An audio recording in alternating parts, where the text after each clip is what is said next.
Médias vivants. Partez à la rencontre de celles et ceux qui font l'information, avec des enquêtes données sur scène, depuis Marseille jusqu'à vos oreilles.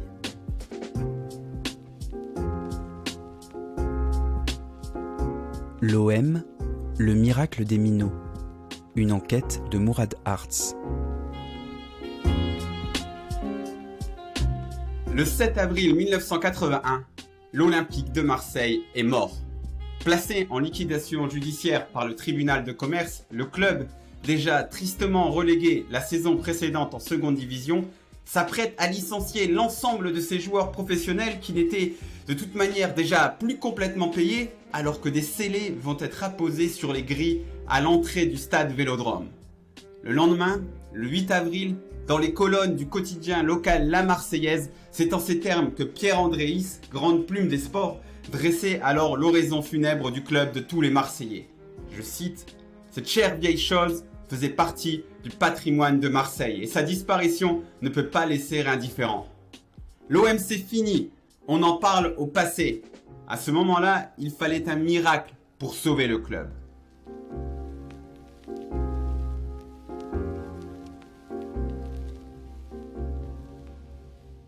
Vous le savez sans doute, mais il a eu lieu ce miracle, puisqu'en 2023, l'OM existe toujours et continue d'être au centre de l'actualité sportive française.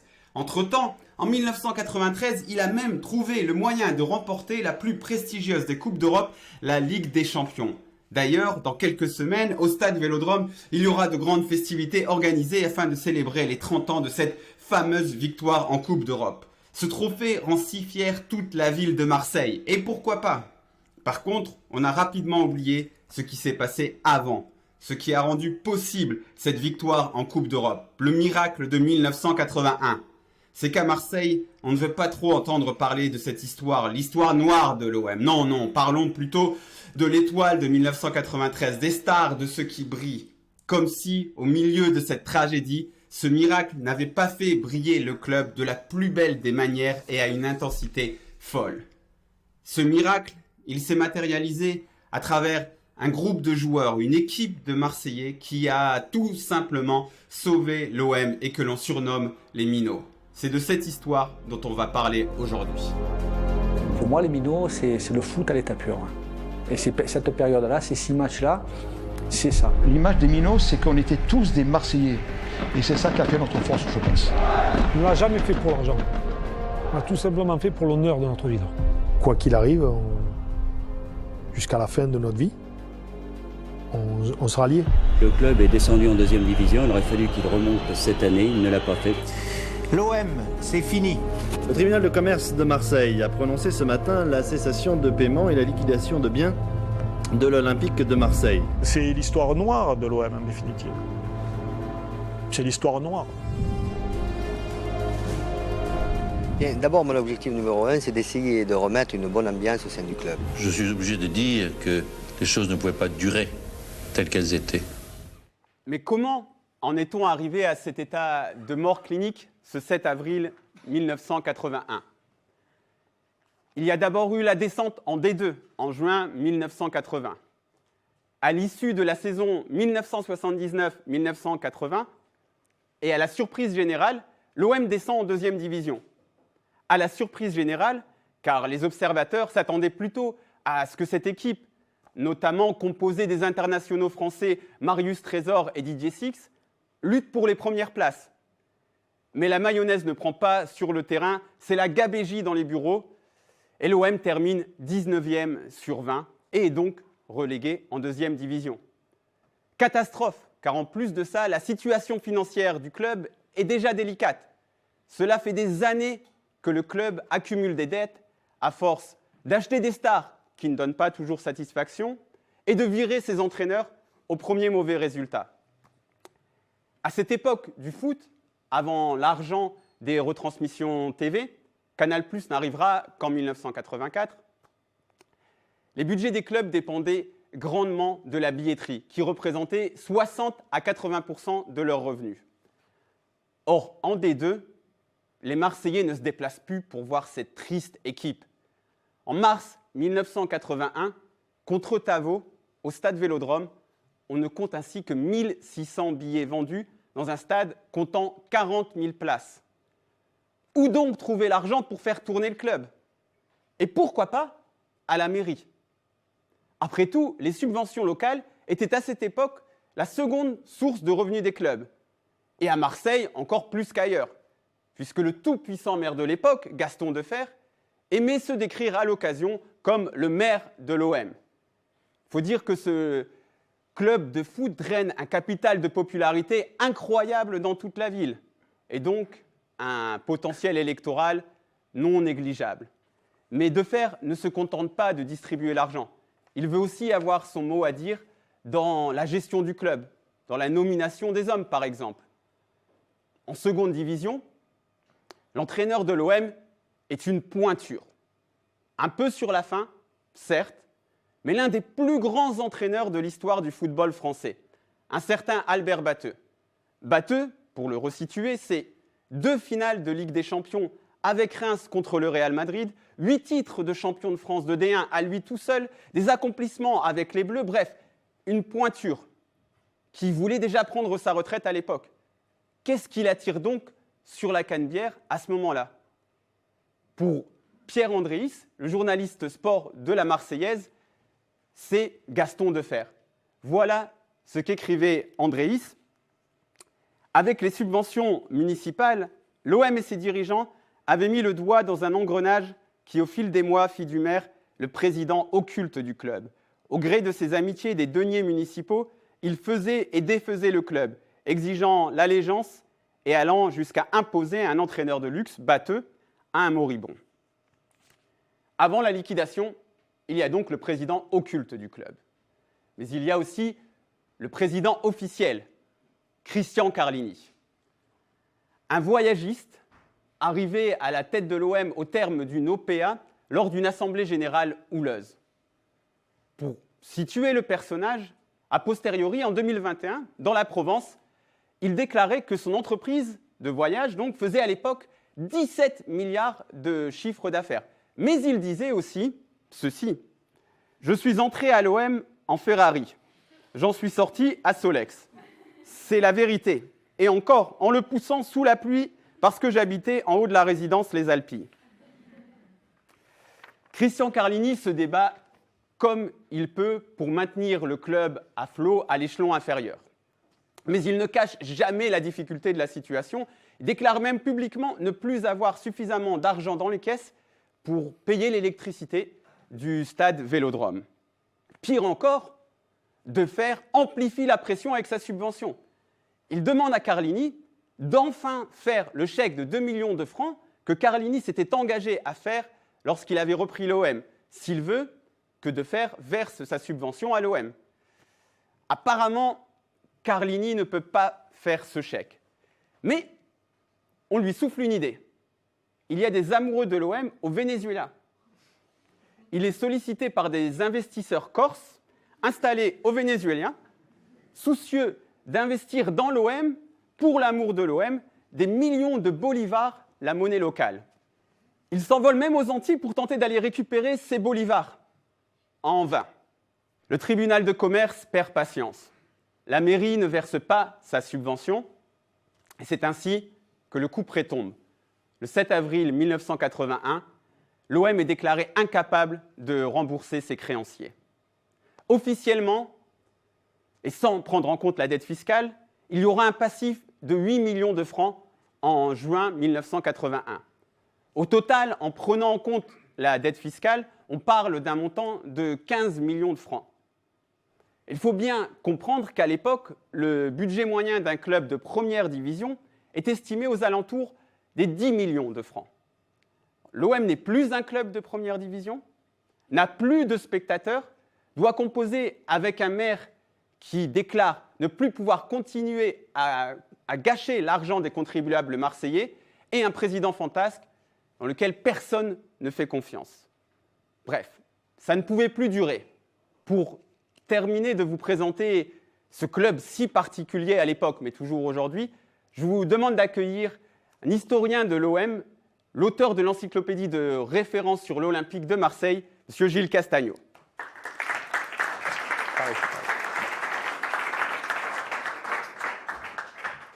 Bonjour Gilles. Bonjour. Avec la présentation que je viens d'en faire, on pourrait penser que Christian Carlini a le profil de coupable idéal pour expliquer seul le désastre financier dans lequel se trouve l'OM en 1981, mais il est loin d'être le seul responsable, n'est-ce pas ? Oui, tout à fait. Pour bien comprendre ce que vous a raconté Mourad, il faut, je pense, revenir au printemps 1979. Parce que au printemps 1979, l'OM termine une saison ratée à la 12e place du championnat et avec une dette estimée à 4 500 000 francs à l'époque. À cette époque-là, l'OM est encore ambitieux et cette dette-là ne préoccupe pas les gens, ni le public, ni la mairie, etc. La preuve en est que Gaston Defferre augmente sa subvention de 500 000 francs. Les joueurs que l'OM veut recruter s'appellent Michel Platini, Johnny Rep, Ariane, qui était un international néerlandais, tous les deux derniers. Bien entendu, ils n'auront pas ces joueurs. Ils se rendent de même au Brésil. Bernard Genestar, qui était l'impresario de Michel Platini, se rend même au Brésil avec l'entraîneur Jules Zunca pour essayer de recruter un joueur. Celui qui remarque le plus s'appelle Zico. Donc, bien entendu, ils n'auront pas les moyens de l'acheter. On va peut-être pour les gens qui ne sont pas spécialement fans de foot, il faut bien comprendre que Platini et Zico, c'est 2 des 5 meilleurs joueurs de la décennie des années 80. Ouais. Comme d'habitude, l'OM vise bas, quoi. Voilà. Et donc, cette date-là n'inquiète personne, en fait. Donc, il y a 2 joueurs qui partent du club en 79, qui sont 2 arrières latéraux, François Bracci et Michel Bollier. Et ces 2 joueurs ne vont jamais être remplacés. Donc, le club va racheter Henri Zambelli, qui est un défenseur central international espoir, va racheter ensuite Temim, qui est un très grand joueur tunisien, mais qui n'a jamais été professionnel, et va racheter un peu plus tard Philippe Piet, qui est un international espoir, mais milieu de terrain. Donc le recrutement est fait un peu en dépit du bon sens. Il faut savoir donc Gaston Defferre a toute confiance dans les dirigeants de l'époque. 79. Voilà, en 79. Le club était organisé ainsi. Il y avait un comité directeur qui était présidé par René Gallian, qui était une grande figure du club, et un comité de gestion donc qui gérait l'équipe professionnelle, qui était sous la houlette de Norbert D'Agostino. Très rapidement, Jean Sadoul, qui était le président du groupement. Le groupement, c'est un peu la ligue de football professionnel. Qui était la ligue d'aujourd'hui. Donc, envoie quelqu'un pour faire un état des lieux du club et cette personne qui fait un audit déclare que le club est en mesure de recruter. Donc comme je dis, il n'y a aucune inquiétude de la part des instances et de la mairie. Donc tout va bien. Il y a un peu... Pas tout va bien, mais on sait qu'il y a un déficit, mais bon... Ça inquiète personne, voilà, comme souvent à l'OM. Voilà. Et donc le championnat commence. Donc il y a déjà une tournée qui se passe à La Réunion et qui se passe très mal, parce qu'il y avait une boîte de nuit en dessous de l'hôtel. Et ensuite, le championnat commence. Première journée, l'OM reçoit Brest et gagne 3-0. Il se retrouve premier du championnat. On joue le titre. Très bien, voilà. Deuxième journée, l'OM perd au Parc des Princes, mais d'un but d'écart, 4-3. Bon. Ça n'inquiète encore personne. Troisième journée, c'est Saint-Étienne qui vient, le favori du championnat. Il y a encore une défaite, 5-3. Ça n'inquiète encore personne, sauf que Temim commence à dire qu'il a été mal accueilli, qu'il n'est pas bien vu au sein de l'effectif. Et la 4e journée, ils perdent 5-0 à Nancy. Donc là, ça commence vraiment la dégringolade. Et donc, cette dégringolade, donc le président D'Agostino, donc du comité de gestion, ne sait plus comment faire pour endiguer ceci. Donc il fait appel à Bernard Bossier en tant que directeur sportif. Bernard Bossier qui est un ancien grand joueur qui a joué à l'Olympique de Marseille. Et ça va être une catastrophe parce que Bernard Bossier est ami avec René Gallian mais pas avec D'Agostino. Enfin, il va y avoir tout un tas de choses qui vont précipiter la chute du club. Voilà, c'est une chute. Les prémices sont mauvaises. Voilà. On tombe petit à petit. Là, c'est mauvais au niveau sportif. Le 9 novembre, devant la situation qui s'empire, il y a le comité directeur et le comité de gestion qui démissionnent, tous en bloc, et qui décident d'organiser des élections, une assemblée générale qui sera organisée le 7 décembre. Et c'est à cette assemblée générale que Christian Carlini est élu. Voilà. Alors, l'élection de Christian Carlini est folklorique, comme ça a été dit tout à l'heure, parce qu'il propose 1 million de francs, donc ça plaît à tout le monde. Finalement, les autres, ils disent, bon, ben, il est prêt à proposer 1 million, ben, pourquoi ne pas aller plus loin? Alors, il propose 1 million plus les voyages offerts, puisqu'il est voyagiste. Donc, les déplacements, ça se monte à peu près à 400 000 francs, qui est une somme quand même importante pour l'époque. Finalement, il arrive, on lui fait monter à 2 millions, plus 3 millions, et il arrive avec 3 millions plus 400 000 francs. Et il fait un chèque de 3 millions.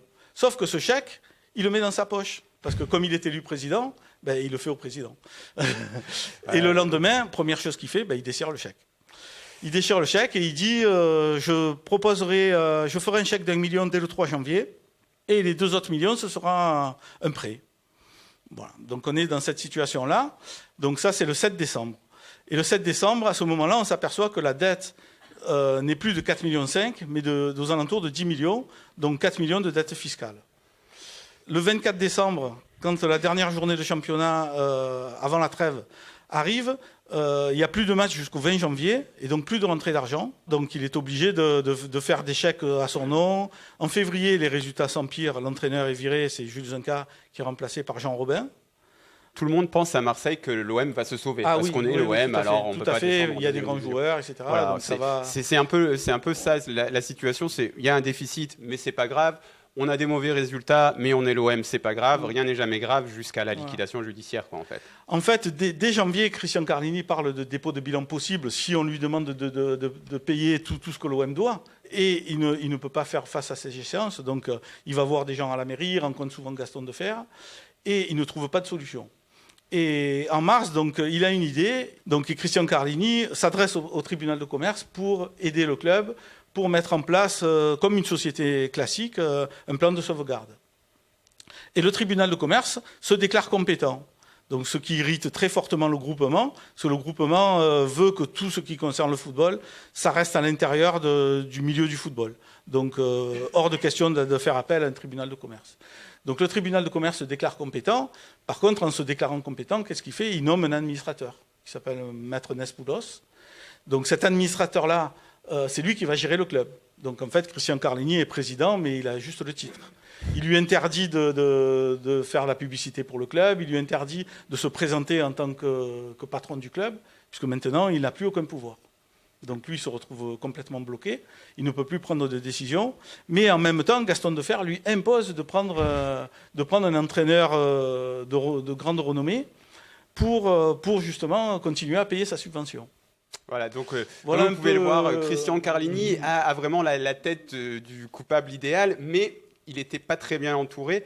Et justement, tu as commencé à parler un petit peu, parce qu'il y a les présidents de club, mais on voit aussi que la mairie a un vrai pouvoir à cette époque. Et puis, il y a l'importance aussi pour le football français. Est-ce que vous pouvez nous dire pourquoi l'Olympique de Marseille était si important financièrement en 1981 ? Mais l'Olympique de Marseille était le seul club qui attirait les foules, parce que c'était un club de stars, un club de vedettes, un club où se passait toujours quelque chose. Au niveau financier, ça représentait à peu près 15% du budget total du football français. Donc c'était quelque chose d'énorme. Donc il faut dire que 15%, sachant qu'il y a 18 clubs à l'époque en première division, donc l'OM représente beaucoup plus que sa part. Voilà, beaucoup plus que sa part. Il y avait des clubs stars, enfin des clubs plus performants. Plus performants, c'était Saint-Étienne et Nantes pendant les années 70. Mais par contre, c'était pas des clubs qui attiraient, c'était plus un collectif. Alors que l'OM, c'était des vedettes. On parlait, il y avait l'OM et un peu plus tard le Paris Saint-Germain, au milieu des années 70, qui aussi accueillait des vedettes. Merci beaucoup, Gilles. Je vais vous laisser regagner votre place.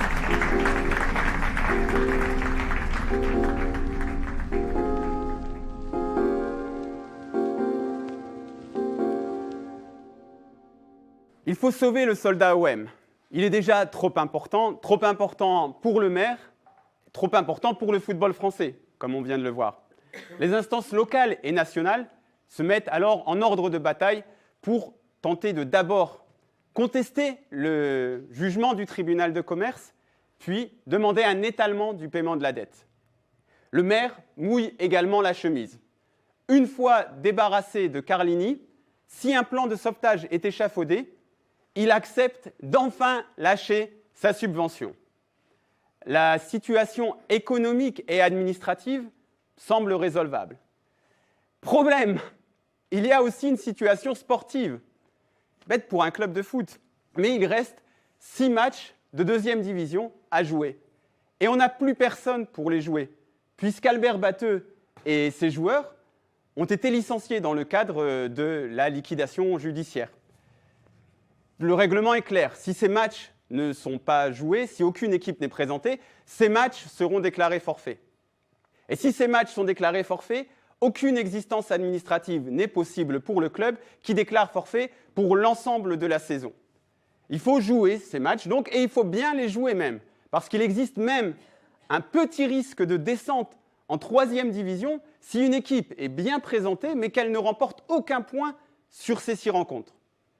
Une descente en 3e division condamnerait définitivement tout plan de sauvetage qui tente d'être mis en place. C'est dans cette ambiance de fin de l'Empire romain que les dirigeants se souviennent qu'ils ont depuis quelques années un centre de formation.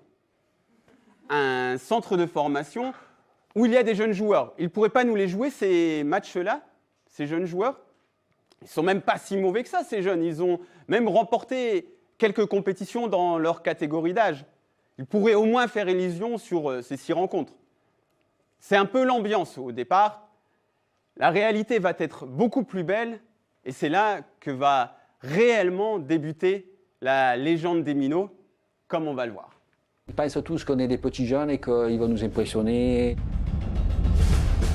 Et là, ils tombent de haut, ils tombent tous de haut. C'est là qu'ils ne comprennent plus, quoi.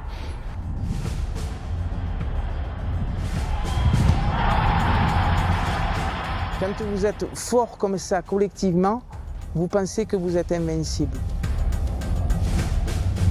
C'était vraiment puissant. Le mot crainte des gueux.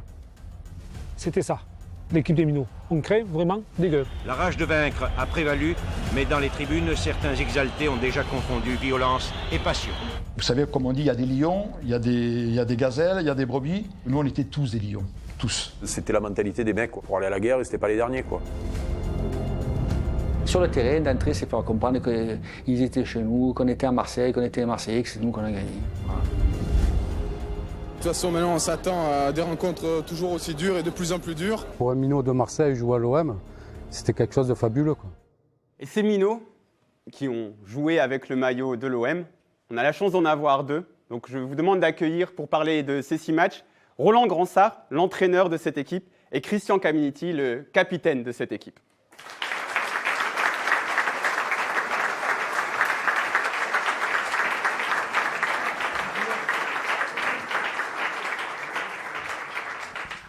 Bonjour ou bonsoir à tout le monde. On est déjà très content d'être ici. C'est nous qui sommes très contents de vous recevoir. On va commencer avec toi, Roland, puisqu'en 1980, tu n'es plus vraiment joueur de foot professionnel, mais tu n'es pas encore entraîneur. Est-ce que tu peux nous expliquer où tu en étais à 27 ans dans ta vie professionnelle, février-mars 81 ?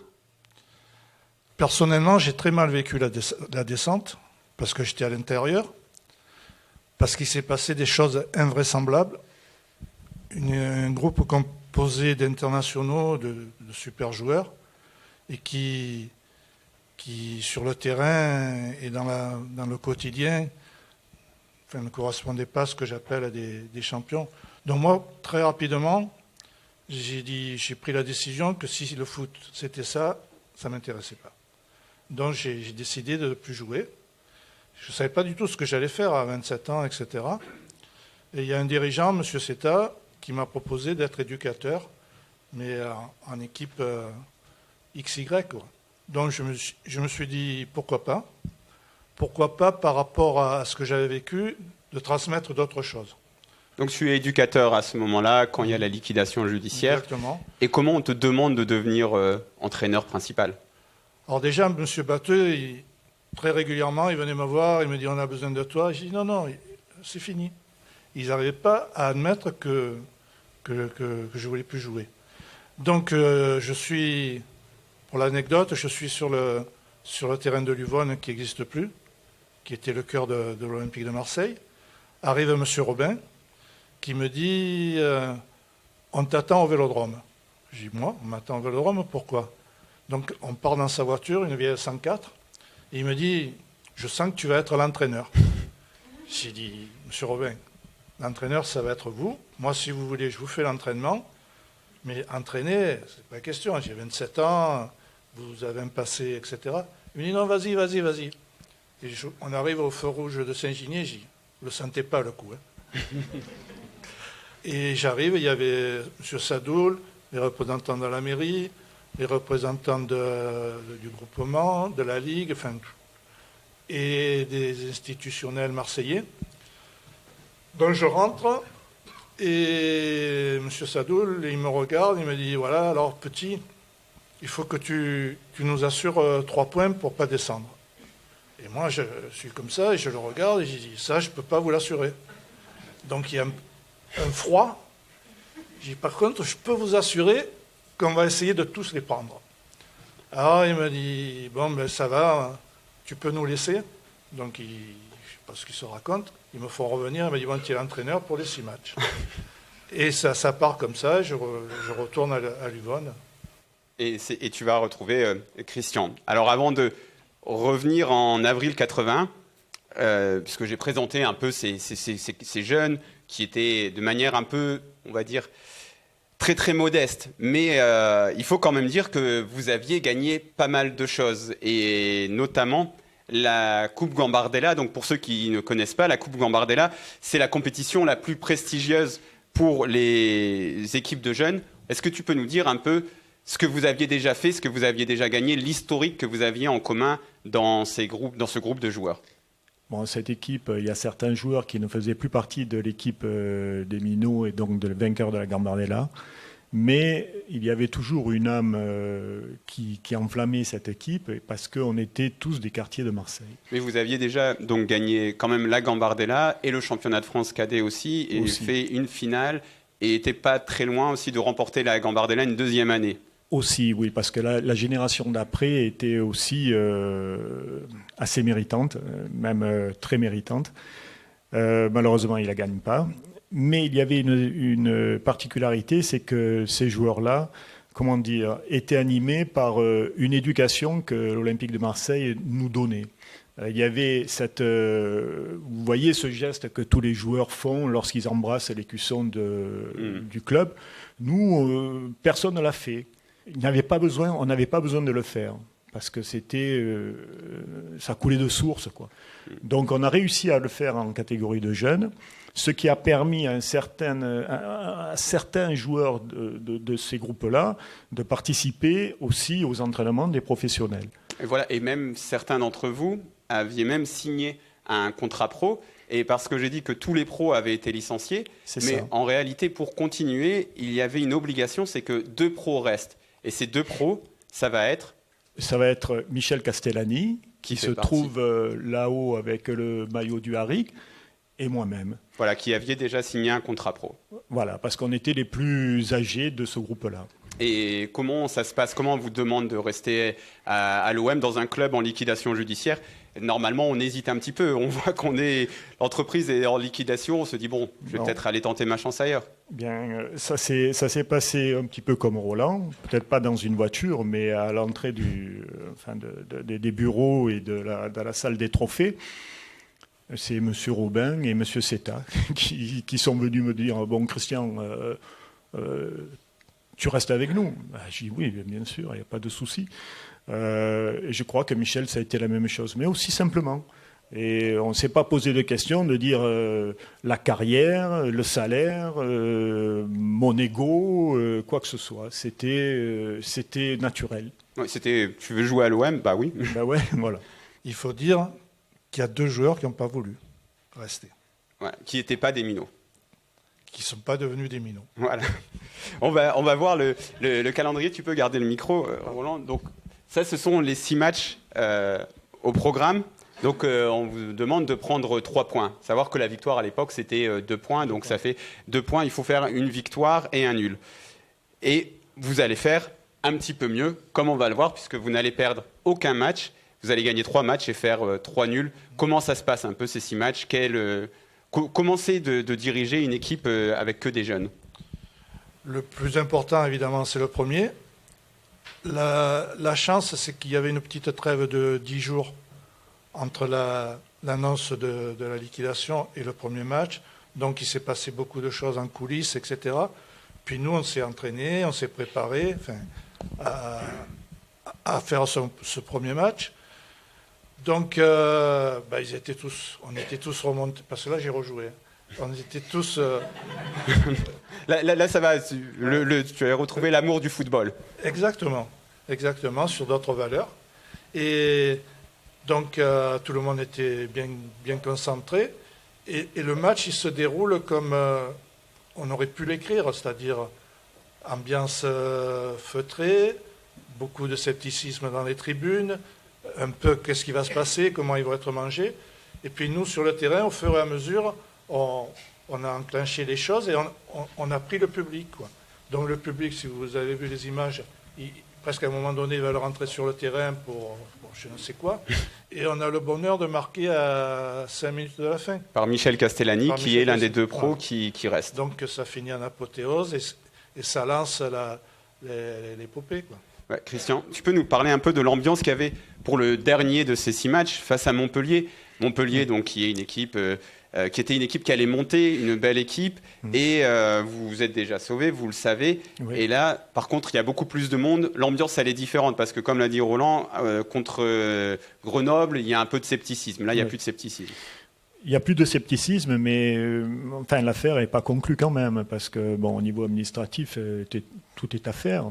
Et nous, notre avenir, en fait, à l'époque, la saison se termine au dernier match. Et traditionnellement, un match, 2 jours après, tout le monde part en vacances, quoi. Donc là, on était vraiment on ne savait pas ce qu'on allait devenir, même à la fin de ce match-là. Mais enfin, le stade, lorsqu'on est rentré dans le stade, on savait qu'il fallait terminer en beauté et ne pas penser à la suite. Parce que s'il avait fallu penser à la suite, on aurait tremblé tout le long du match, quoi. Et donc, on a démarré ce match-là. C'était une journée très ensoleillée. C'était magnifique. Il y avait du monde. Il y avait une ambiance de feu. Et surtout, on est rentré dans l'idée de vouloir gagner à tout prix ce match-là. Montpellier était premier. Ils étaient sûrs de monter. Mais ils avaient des joueurs intéressants. Ça a été un vrai match. Et ça a été un vrai match. Ça a été un vrai match parce qu'ils ne nous ont pas fait de cadeaux. Et on se souvient encore des combats qu'il a fallu faire. Le seul cadeau qu'il y a eu, c'est que Nicolin, il a laissé sa part de la recette. Ah. Non, mais c'est très important, oui. Parce que l'OM était vraiment... on parlait de plusieurs dizaines de milliers de francs et l'OM était vraiment au centime près à ce moment-là. Oui. Alors, en tant que joueur, moi, avec le temps, ma mémoire, ça me nuise, mais... j'ai la sensation d'un match très difficile, malgré tout, malgré le score que l'on affiche. Il y avait des joueurs très importants, ça allait vite, mais Roland nous libère aussi, je crois, à un moment donné, d'une belle frappe sur un coup franc. Ah ouais, il avait encore de beaux restes. Et alors après, l'enchaînement des buts, je ne m'en souviens plus vraiment, puis c'est l'émotion. Et à la fin, on finit par un 3-1, et c'est la liesse générale dans le stade.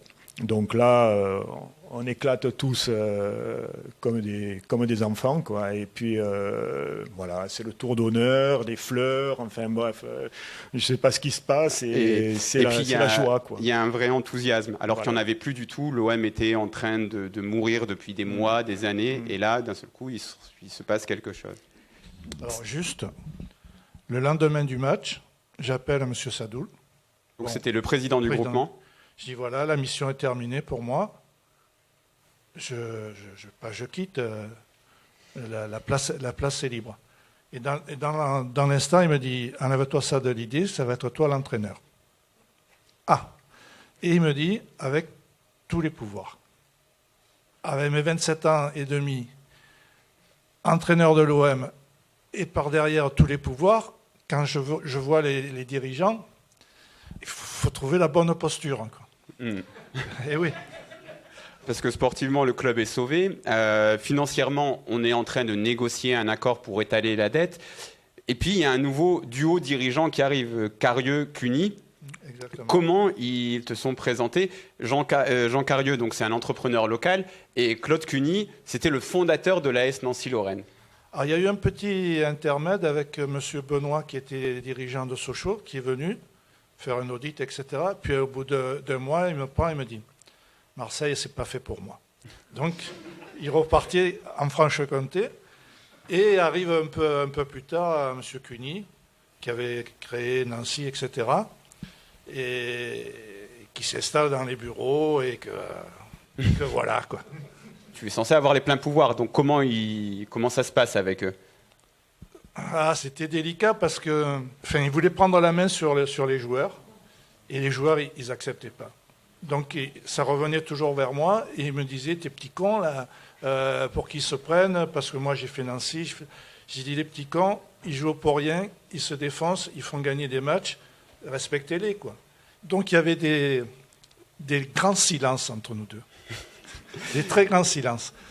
Mais c'était pas sain comme situation parce que c'était moi qui décidais, quoi, de leur maintien ou pas dans l'effectif, du choix des éventuels joueurs qui auraient dû venir. Mais bon, après, c'est comme Brel, hein, tu as voulu voir Vesoul et on a vu Honfleur. Il est arrivé des joueurs qui ne correspondaient pas, quoi. Gentiment, je lui disais, ça ne va pas le faire avec un tel, il n'y a rien pour lui. Et donc, au bout d'un mois, ouais, tu les aimes pas, tu préfères tes amis. Je dis, mais on n'est pas dans l'amitié, là. Là, on est dans des exigences, etc. Donc, à ses yeux, j'étais mort d'entrée. Il a attendu 3 ans et demi, quand même. On va y revenir un peu plus tard. Christian, grâce à vous, donc grâce aux dirigeants du foot local et national, le club est sauvé, presque sauvé, et peut repartir au moins la saison suivante. Il n'y a plus d'argent, on repart dans l'austérité avec votre équipe, donc, et dans un premier temps, ça ne se passe pas trop mal. Donc, si tu peux nous décrire un petit peu, en tout cas, les premiers mois de la saison 81-82. Oui, enfin déjà, ça a été la transition. On n'a pas pris de vacances, donc parce qu'il fallait savoir ce qui allait vraiment se passer. Et donc, on était sans arrêt présent au club et on voyait arriver donc M. Cuny. Et quand on a regardé ses pieds, il avait des Rangers. Bon, pour un dirigeant de football avec des Rangers et une attitude un petit peu sévère, on savait à quoi s'attendre, quoi. On ne demandait pas d'être au club méditerranéen, mais là, on voyait déjà le type de personnage avec qui on allait avoir affaire, quoi. Et il est arrivé quand même avec un sourire et il nous a regardé avec bienveillance, mais un petit sourire en coin. Et bon, en comprenant que peut-être, comme il avait vécu une grande époque avec Nancy-Lorraine, avec Platini, Rouillet et tous les grands joueurs de l'époque, il allait faire de nous, vite fait, son quart d'heure, quoi, hein, son petit 4 heures, il allait nous croquer et peut-être passer à autre chose.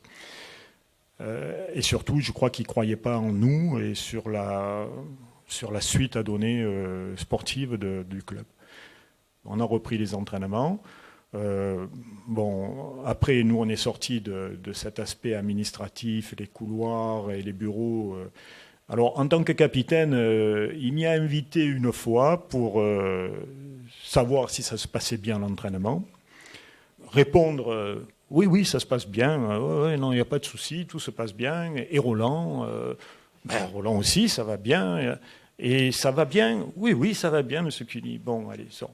La seule chose, c'est que c'est pas le fait d'avoir dit quelque chose à l'intérieur du bureau qui était important. C'était de m'y faire rentrer dedans. Et les gens qui étaient à l'extérieur, de me voir rentrer à l'intérieur. Alors, à l'époque, il y avait une sonnette, il y avait un truc, clac, la porte s'ouvrait automatiquement et on rentrait. Et c'était la grotte là, de tous les fantasmes, quoi. Hein, bon. Et en fait, quand on en ressortait, les gens, ils regardaient un petit peu la figure que nous avions, si on avait le sourire, si on avait la tête en bas ou quoi.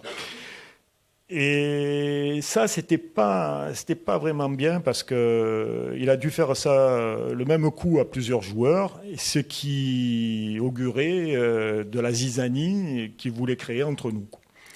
Et ça n'a pas marché. En résumé, il n'a rien compris. Il n'a rien compris à Marseille, il n'a rien compris au fonctionnement de ce groupe à l'OM. Simplement, on attaque la saison, on fait 18 matchs sans défaite. 18 matchs. Le 19e, on perd chez nous contre Nîmes 3-1. On rentre, on a été évidemment déçus. Il se met dans l'embrasure de la porte et dit « Maintenant, je vais pouvoir rentrer dans le lard. » Et là, tu te dis « On ne mérite pas ça. » Merci à tous les deux. Merci.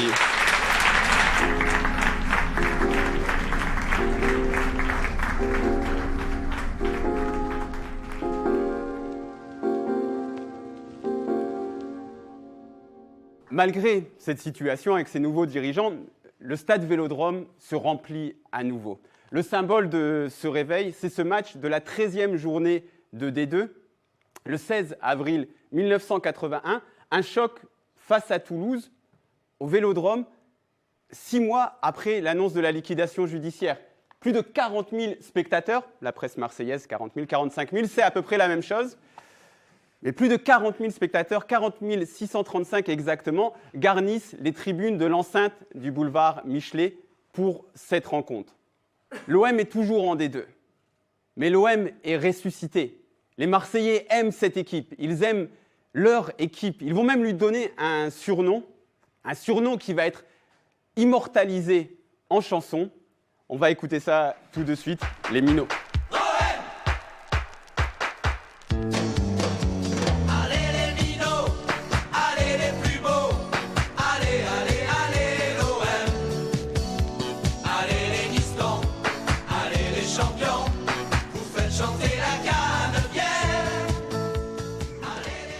Mais les mauvaises habitudes ont la vie dure à l'Olympique de Marseille. Et comme l'ont dit Roland et Christian, vous avez beau avoir sauvé le club, aucun cadeau ne vous sera fait. Nos Minots ne montent pas en D1 à l'issue de leur première saison complète en 1981-1982. Un très bel exercice, mais qui ne s'achève qu'à la 3e place, alors qu'à l'époque, pour remonter en D1, il fallait terminer premier de son groupe de D2. Ils ont donc cependant ravivé l'enthousiasme, recréé l'espoir à l'OM.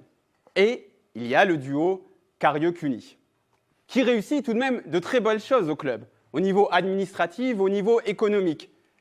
Mais les Minots, ce n'est pas tout à fait la réussite de ce duo-là. Bien oui, parce que lorsqu'on est à la tête de l'OM, on veut que l'équipe porte sa marque, que l'on puisse parler de l'OM de Carieux, de l'OM de Cuny, comme on a pu parler dans les années 70 de l'OM de Leclerc et comme on parlera dans les années à venir de l'OM de Tapie.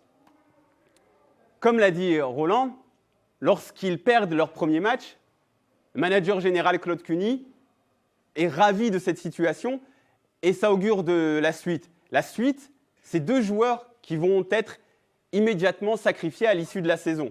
2 joueurs, 2 Minots. Le premier, ça va être François Lapinta, attaquant de cette équipe qui est là depuis le début.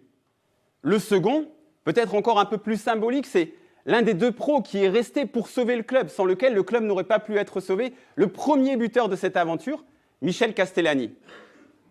On leur demande de s'en aller. La saison suivante est encore plus compliquée. Le stade Vélodrome est en rénovation en vue de l'Euro 1984. Il y a encore moins de moyens. L'OM termine encore 3e. C'est l'ailier Marcel De Falco que l'on pousse cette fois-ci vers la sortie. Aucun de ces joueurs ne voulait partir. Lors de la saison 1983-1984, enfin, de vraies grosses recrues arrivent.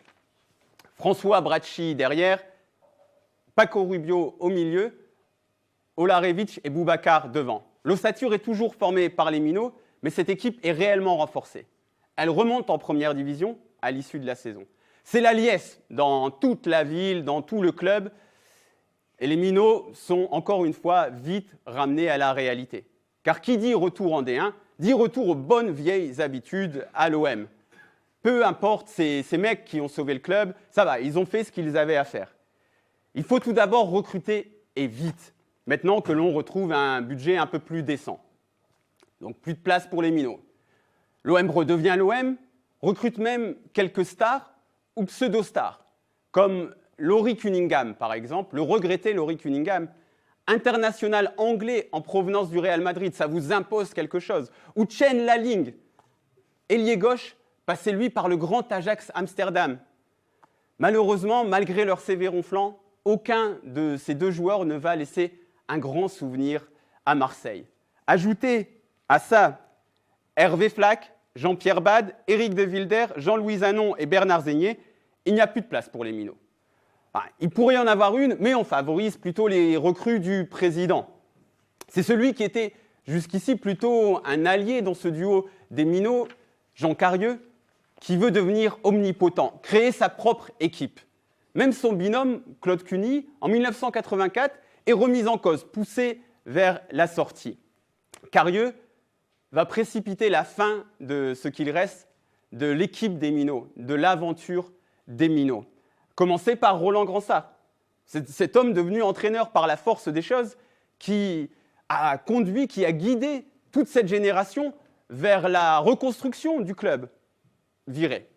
Au bout de la 10e journée, une petite défaite à Bastia, 1-0, mais on est l'OM, donc on doit gagner tous les matchs.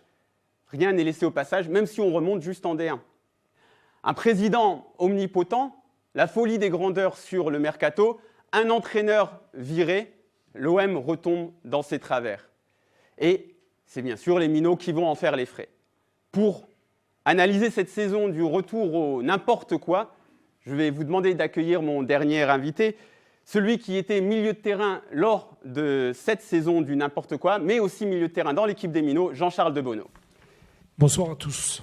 Bonsoir Jean-Charles. Alors, pour resituer un peu le joueur que tu as été l'un des piliers de cette équipe des minots. Pendant un peu plus de 3 saisons, donc les 6 matchs de 81, tu les fais tous titulaires, mais tu prends aussi part à 31 des 36 matchs de la saison de la montée, et presque toujours en tant que titulaire.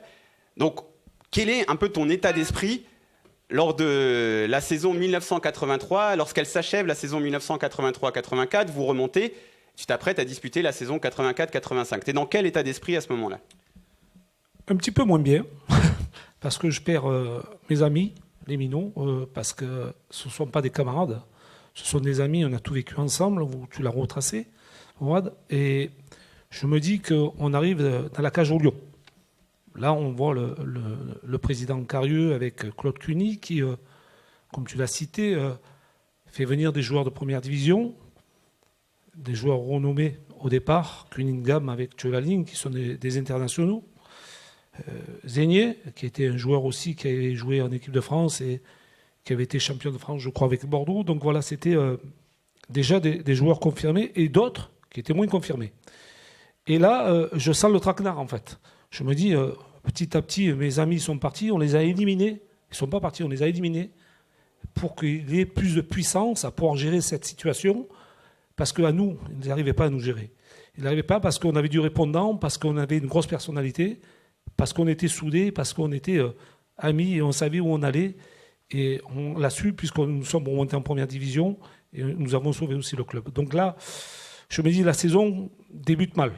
On va quand même préciser, parce qu'on ne l'a pas encore fait, que malgré ce recrutement de joueurs de première division et de stars, l'OM flirte toute la saison avec la zone de relégation et est tout près de redescendre en 2e division. À partir du mois de mars 1985, donc l'OM est vraiment dans la difficulté. Tu commences cependant à rejouer un petit peu, faire des entrées. Tu marques même un but importantissime face à Tours au Vélodrome. Et très rapidement, il y a un petit problème du côté de ton contrat. Explique-nous un peu ce que tu demandais, pourquoi tu le demandais et ce qu'on t'a répondu. Je demandais beaucoup à l'époque. Non, en fait, j'avais déjà un petit... Roland est parti, Pierre Cahuzac qui était le nouveau entraîneur de cette équipe. Donc, je passe vite parce que bon, c'était un entraîneur où je n'ai pas appris beaucoup de choses. Très violent, je dirais que c'était plus un entraîneur qui nous faisait faire des randonnées plus que des entraînements. Et ça n'a pas bien fonctionné. Donc moi déjà, le premier entraînement, je t'explique du début, donc quand il arrive à la place de Roland, on faisait des séances de frappe au but. Donc je pars avec le ballon, je lui donne, il me le remise, je frappe. Marc Lévy, le gardien de but qui était un minot, qui repousse le ballon des coudes et le ballon vient se mettre dans le dos de Pierre Cahuzac, donc notre entraîneur. Et là, je le récupère pour me lever des frappes qui arrivaient. Et il commence à me dire, mais tu es... c'est un petit peu vulgaire, mais bon, c'est là où j'ai été énormément choqué, même si je suis un garçon des quartiers de Marseille. Tu es tout le temps entre mes jambes, comme mes... Vous comprenez très bien. Et là, je le regarde, je dis, pardon ? Je dis, vous prenez pour qui ? Et la guerre a commencé là, en fait.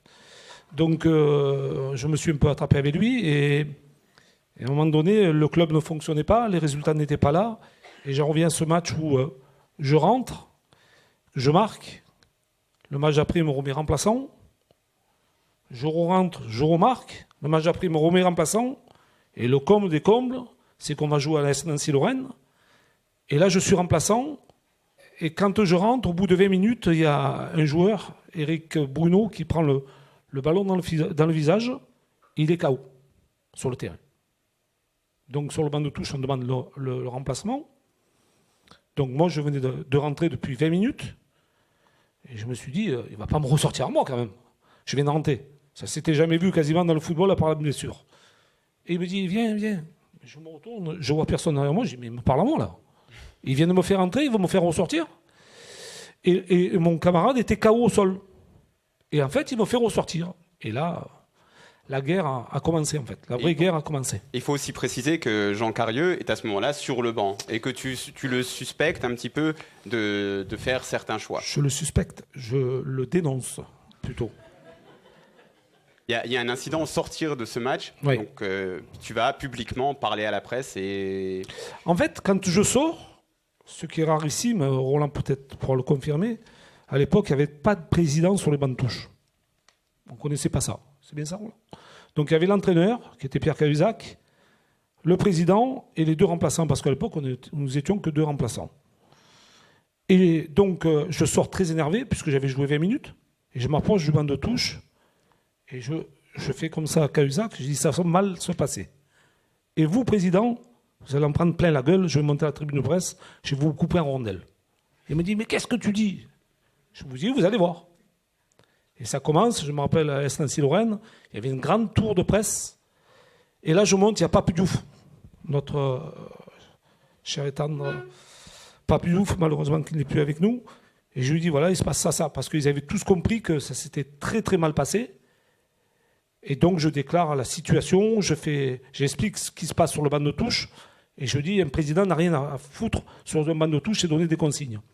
Et là, mais sur le lendemain, la presse qui déballe tout, et là, la guerre qui commence, et Jean-Charles de Bonneau est la cible de Jean Carieux, le président, et bien sûr de Cahuzac.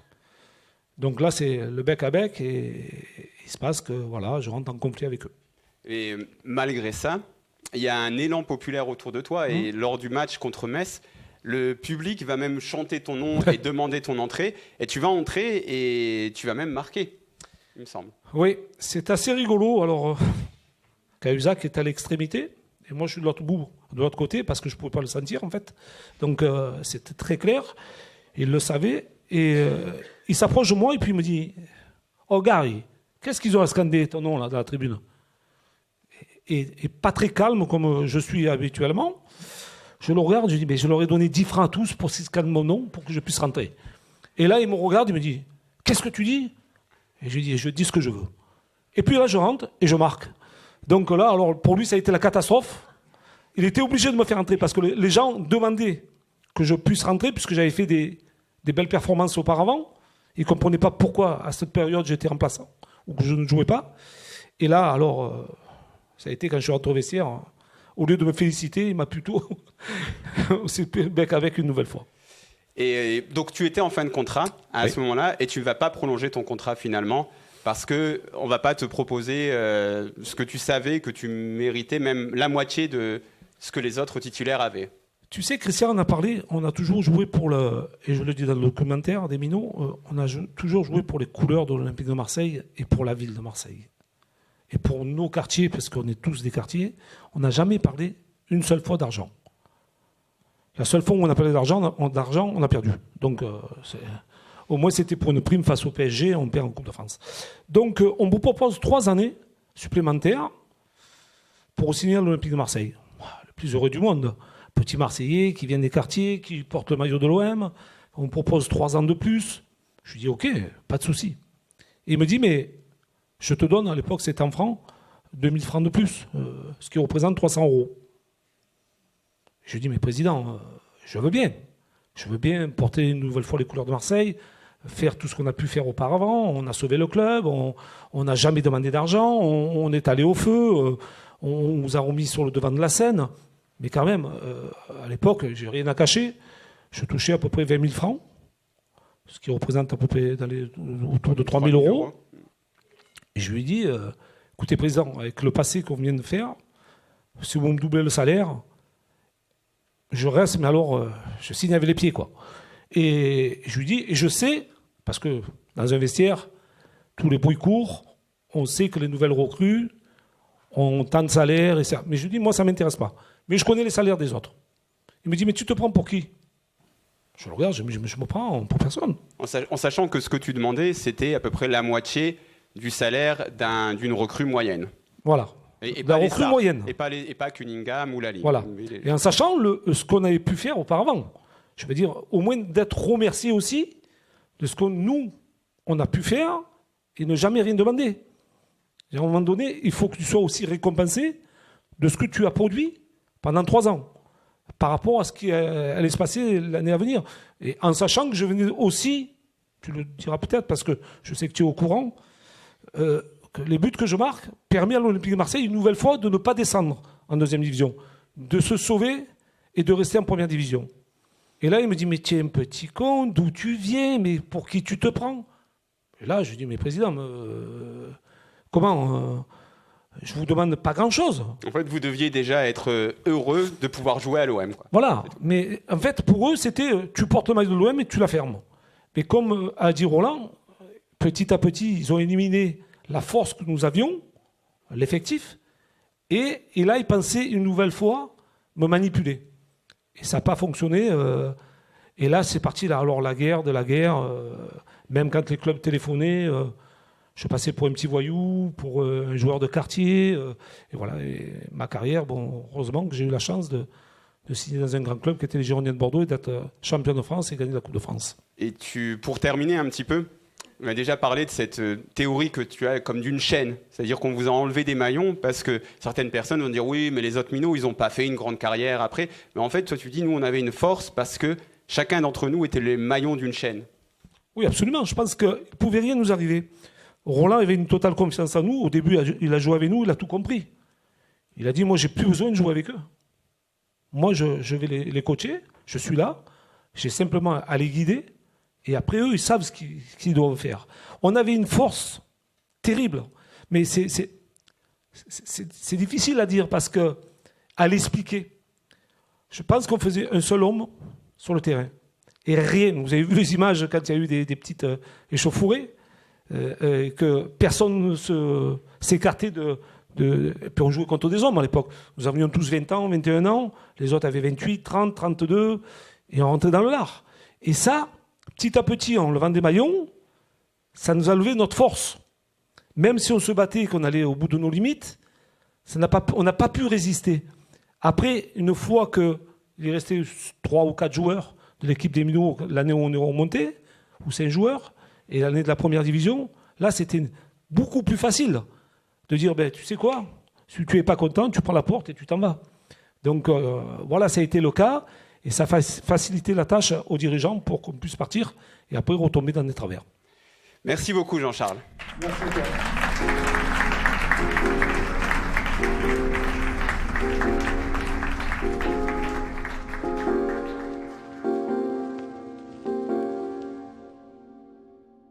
Preuve que nos minots n'étaient pas de si mauvais joueurs, Jean-Charles et Marc Pascal, l'avant-centre de l'équipe des minots, signeront la saison suivante donc aux Girondins de Bordeaux, le plus grand club français de l'époque. Mais un rêve est passé, celui de voir la formation marseillaise tempérer un peu la folie dépensière inhérente au club. La saison 1985-1986 sera celle de la fin définitive du rêve des minots. Et le début d'un autre rêve, peut-être un peu plus commun, mais tellement hors norme les années tapis, de 1986 à 1994. Alors ok, il y aura toujours 1 ou 2 joueurs de l'équipe des Minots dans l'OM de tapis, et même certains talents continueront d'émerger du centre de formation, comme Galtier ou Mérieux, mais ça ne va pas durer. Bernard Tapie va être ce président omnipotent, tant désiré par tout le monde, qui va injecter de très grosses sommes d'argent, au moins pour l'époque, et rien ne va changer. L'influence politique, elle n'est jamais très loin. Au printemps 1986, par exemple, alors que quelques difficultés apparaissent, notamment administratives, pour l'arrivée de Bernard Tapie, devinez quoi? Defer gèle encore sa subvention, mettant Jean Carieux dans une situation très compliquée pour payer les salaires. Ou on accélère l'arrivée de Tapie, ou pas de subvention. Une véritable campagne de dénigrement va même suivre dans les journaux à l'encontre de Jean Carieux, désigné coupable de ces atermoiements. Bon, la passation de pouvoir va bien avoir lieu, Tapie va bien arriver, mais cette campagne de dénigrement, elle va laisser des traces chez Jean Carieux. Elle est souvent avancée comme cause principale de son suicide en février 1987 au Cap Canaille à Cassis. Carieux suicidé, Carlini ruiné, Bernard Tapie finira même en prison. Pas facile d'être président de l'OM. Et nos Minots, leur trace va s'effacer petit à petit derrière la lumière aveuglante des années Tapie. Les coupes, les championnats, les coupes d'Europe, les stars, même les ballons d'or.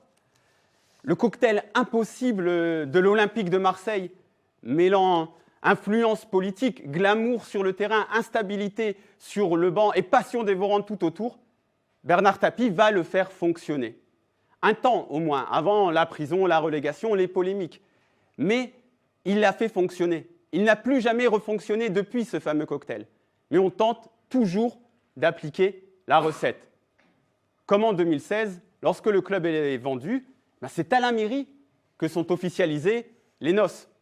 Alors que le nouveau président délégué général annonce lancer un grand OM Champions Project qui doit gagner le titre plus souvent qu'il ne le perdra. Toujours la même histoire. Toujours la même histoire. Michel Floss, milieu de terrain dans cette équipe des Minots, nous avait expliqué au moment des Minots, on avait une chance de changer définitivement l'ADN de l'OM. Alors, en étant réaliste 2 minutes, le projet des Minots n'est pas complètement viable sur le long terme. Au moins ici, dans ce club, dans cette ville, ne mettre que des jeunes joueurs dans un contexte aussi brûlant serait suicidaire. Certains aspects pourtant, comme la cohésion de l'équipe, l'identification des tribunes à ces joueurs, ou même tout simplement l'aspect très économique de cette politique, auraient dû être des pierres fondatrices de l'OM. Ça n'a malheureusement pas été le cas. Il n'y a jamais eu de successeur à l'équipe des Minots à Marseille. L'OM n'a jamais rien construit sur sa formation. Raison de plus d'entretenir le souvenir de cette équipe définitivement unique.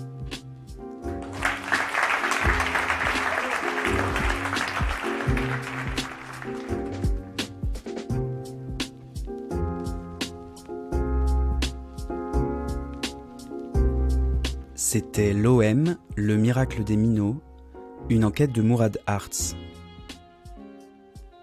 Pour une information racontée par celles et ceux qui la vivent, Média Vivant vous propose une nouvelle enquête chaque mois. Rendez-vous le 14 juin pour Piège homophobe, les ressorts de la haine.